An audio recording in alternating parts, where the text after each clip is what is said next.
बात कर रहे हैं भोजन की, यानी कि खाने की। आज हमें कभी भी कहीं भी अपने मन पसंद का स्वादिष्ट खाना मिल जाता है, लेकिन एक समय ऐसा भी हुआ करता था जब इंसान के पास खाने के नाम पर सिर्फ और सिर्फ जानवरों का मांस ही उपलब्ध था। हजारों सालों तक इंसानों ने सिर्फ और सिर्फ जानवरों को मार कर ही अपना पेट भरा। तो आखिर अचानक से ऐसा क्या हो गया जो इंसान मांसाहारी खाने को छोड़कर शाकाहारी बन गया?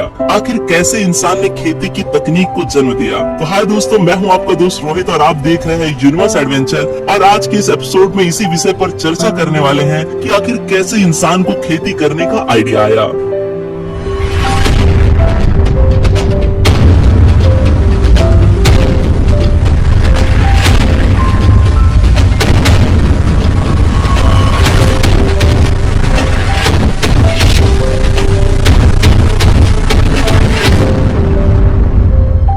जहां आज का इंसान काफी लग्जरी रहन सहन और लाइफ स्टाइल के साथ जी रहा है, वहीं शुरुआत में ऐसा कुछ भी नहीं था। जब वैज्ञानिक धरती पर जीवन की उत्पत्ति और मानव के इतिहास को ढूंढने निकलते हैं तो उन्हें काफी आश्चर्यजनक नतीजे हाथ लगते हैं। जैसा कि हम सभी जानते हैं कि बिग बैंग के बाद समस्त यूनिवर्स के साथ साथ धरती की भी उत्पत्ति हुई थी, लेकिन उस समय यहाँ पर जीवन तो दूर की बात है, पानी तक का भी नामो निशान नहीं था। शुरुआती दिनों में धरती भी सूरज की तरह ही एक आग के गोले की तरह दहक रही थी। यहाँ हर समय कोई ना कोई ज्वालामुखी फटता ही रहता था और इसकी उत्पत्ति के कई लाखों सालों बाद तक भी यहाँ जिधर देखो वहाँ सिर्फ लावा की नदियाँ बह रही थी। काफी लंबी समय तक तो ऐसा ही चलता रहा, लेकिन फिर जब ज्वालामुखी थोड़े से ठंडे हुए तो उनमें से धुआं निकलने लगा और इस धुएं ने ही बादलों का रूप ले लिया। बादलों में मौजूद मॉइस्चर पहली बार पानी की बूंदों में बदलकर धरती के ऊपर बरसने लगे। उस समय ये धरती पर होने वाली पहली बारिश थी और ये आज भी बारिश की तरह न होकर रसायनों से भरी एसिड रेन थी, लेकिन धरती के बहुत ज्यादा गर्म होने की वजह से यह इसकी सतह से टकराते ही भाप बनकर फिर से बादलों का रूप ले लेती थी।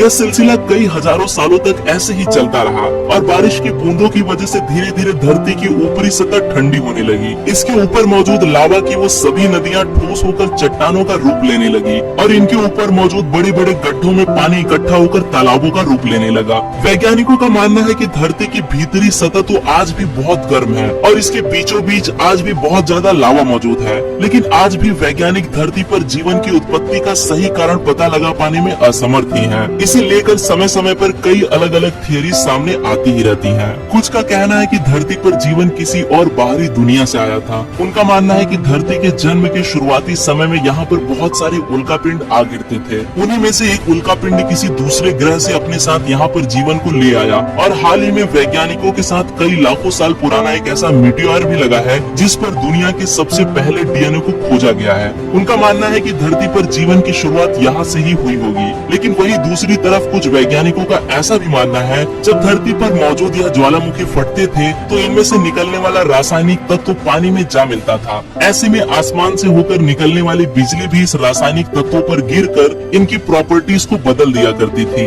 ऐसे में यह रासायनिक तत्व जैविक तत्वों में बदलने लगे और इन्होंने धीरे धीरे कोशिकाओं का रूप लेना शुरू कर दिया और बस उसी पल से धरती पर जीवन के इतिहास की शुरुआत हो चुकी थी। कई सालों तक यह सिंगल सेल ऑर्गेनिज्म पानी के चारों तरफ फैलते चले गए और जैसे जैसे धरती की स्थिति बदलती गई तो वह भी यहाँ पर जीवन को सपोर्ट करने लगी और यह ऑर्गेनिज्म भी ट्राइलोबाइट्स में बदल गए। इन्हें ही धरती पर इंसानों के सबसे पहले पूर्वज कहा जाता है। शुरुआती समय में तो यह आकार में काफी छोटे हुआ करते थे, लेकिन फिर धरती पर विकास की ऐसी लहर आई कि यह 2 से 3 फीट के ट्राइलोबाइट्स 85 फीट के ड्रेडनॉट्स में बदल गए और कई करोड़ों सालों तक इस धरती पर इन डायनासोर्स का ही राज रहा। उस समय पर यहाँ पर इंसानों का तो नामो निशान तक भी नहीं था, लेकिन किस्मत को तो कुछ और ही मंजूर था और धरती पर फिर से कुछ ऐसा हुआ कि यह फिर से कई लाखों साल पीछे चली गई। बात है करीब 66 मिलियन साल पहले की। तेज रफ्तार से आता एक काफी बड़े आकार का उल्का पिंड धरती से जा टकराया। धरती और उस उल्का पिंड के जोरदार टकराव से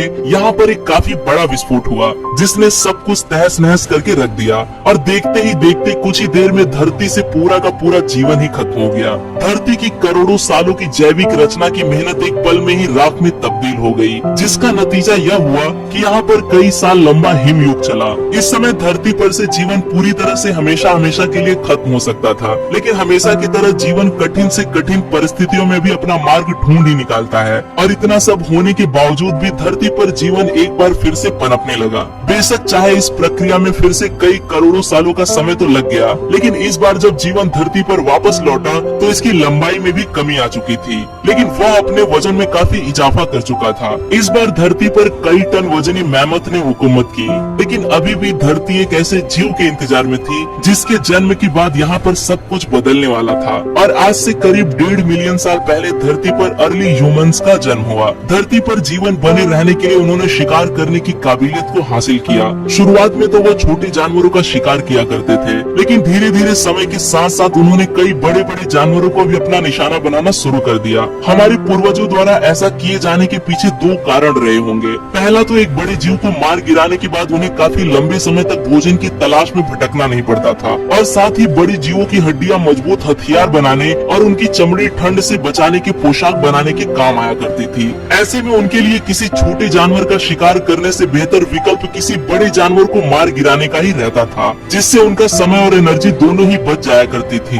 लेकिन बाकी के जीवों के विपरीत इंसान धरती पर अपनी जनसंख्या को बहुत तेजी से बढ़ाने लगा था, और ज्यादा जनसंख्या की वजह से इंसानों के लिए धरती पर खाने की मांग भी बहुत ज्यादा तेजी से बढ़ने लगी। इसी मांग को पूरा करने के लिए उन्हें ज्यादा खाने का इंतजाम करना पड़ता था। उस समय के इंसान के पास अपना पेट भरने के लिए जानवरों के मांस के अलावा कोई दूसरा और विकल्प मौजूद भी नहीं था। अब धरती पर खाने की भी कमी होने लगी थी, क्योंकि जहाँ सिर्फ एक ही जीव काफी लंबे समय तक इंसान का पेट भरने के लिए काफी था, वहीं इंसान के परिवार में वृद्धि की वजह से उसने एक ही जगह पर 3 से 4 बड़े जीवों को एक ही दिन में मारना शुरू कर दिया। इंसान के द्वारा बड़े जीवों के किए गए अंधाधुंध शिकार की वजह से उनकी जनसंख्या में काफी तेजी से कमी आने लगी, और देखते ही देखते ऐसे न जाने कितने ही विशालकाय जीव धरती से पूरी तरह से विलुप्त हो गए। यही कारण है कि धरती पर पाए जाने वाले ज्यादातर बड़े जीवों की विलुप्त होने का सिलसिला आज से करीब 1.5 मिलियन साल पहले ही शुरू हुआ था, क्योंकि उस समय का इंसान इतना समझदार नहीं था कि वह धरती पर इन जीवों की अहमियत को समझ पाता। उस समय उसे तो बस अपने और अपने परिवार का पेट भरना था। धरती पर भोजन की कमी हो जाने की वजह से इसका असर यहाँ पर मौजूद लगभग सभी जीवों पर देखने को मिला। भरपूर पोषण न मिलने की वजह से उनके आकार में कमी आने लगी। आज भी वैज्ञानिक को ऐसे कई जीवों के अवशेष मिलते हैं जो आज के समय के मुकाबले में उस समय का आकार में कई गुना बड़े हुआ करते थे। वैज्ञानिकों का मानना है कि भरपूर खाना न मिलने की वजह से पीढ़ी दर पीढ़ी उनके आकार में बदलाव आता चला गया। अब वह समय ऐसा था जब इंसान अपनी जनसंख्या में काफी वृद्धि कर चुका था, लेकिन उसके आसपास के सभी जीव लगभग खत्म हो चुके थे। और उस दौरान एक समय ऐसा भी आया होगा जब शायद समस्त मानव जाति भूखमरी के चलते धरती से हमेशा हमेशा के लिए खत्म होने की कगार पे भी आ चुकी होगी। लेकिन इतिहास गवाह है कि इंसान आवश्यकता पड़ने पर नए नए रास्तों को तो खोज ही निकालता है। वह यह जान चुका था कि अब दूसरे जीवों के मांस पर निर्भर रहकर जीवन जी पाना मुमकिन नहीं है, और ऐसे में मजबूरी में ही सही, लेकिन उन्होंने खाने की तलाश में अपना रुख जंगलों की तरफ किया। और जब इन्होंने इन पेड़ों की तरफ देखा तो उनकी नजर इन पर लगे फलों पर पड़ी, और कुछ जीव इन फलों को खा भी रहे थे।